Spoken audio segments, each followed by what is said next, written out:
परंतु ज्या वेळेला हा प्रस्ताव माननीय राजसाहेबांनी मांडला त्यावेळेला त्याचं मी स्वागतच केलेलं होतं।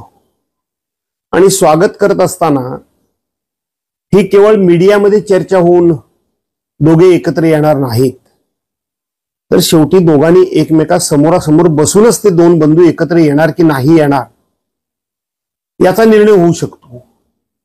कारण हे केवळ दोन भाऊ एकत्र येणार नाहीयेत, तर दोन पक्ष आणि दोन पक्षाचे नेते हे एकत्र येणार आहेत।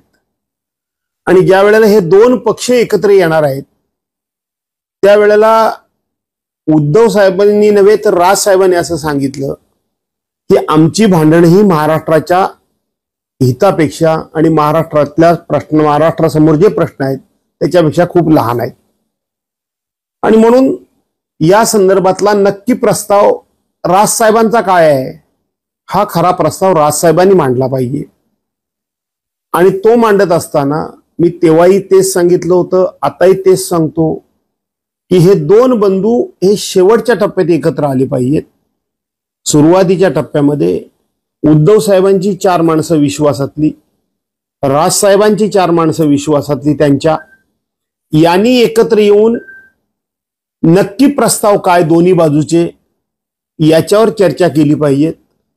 काही प्रस्तावांच्या बाबतीत एकमत झालं तर आनंद आहे, ते प्रस्ताव एकमतानं बाजूला ठेवायचे। आणि काही विषयांबाबत एकमत झालं नाही तर ते दोघांनी बसून त्या विषयामध्ये एकमत करणं आणि दोघांनी एकत्र येणं हाच त्याला एक मार्ग आहे। पण शेवटी हा निर्णय ह्या दोन बंधूंनी करायचा आहे, दोन भावांनी करायचा आहे। आणि त्याचबरोबर मला असं वाटतं की दोघांचेही पक्ष, लहान कोण मोठा कोण हा त्यांनी विचार करावा। या दोघांचेही पक्ष दोघांनी अबाधित ठेवावे। कोणीही कोणाचा पक्ष कुठल्याही पक्षामध्ये विलीन करू नये।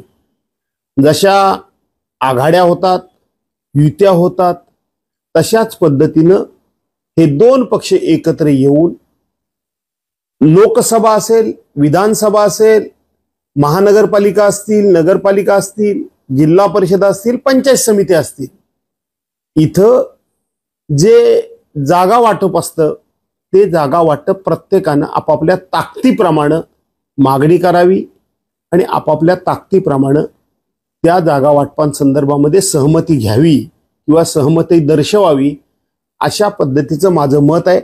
पण शेवटी मी एवढंच सांगतो की दोन पक्षप्रमुख, दोन भाऊ एकत्र येणार असतील तर महाराष्ट्राबरोबर मला देखील आनंदच होईल।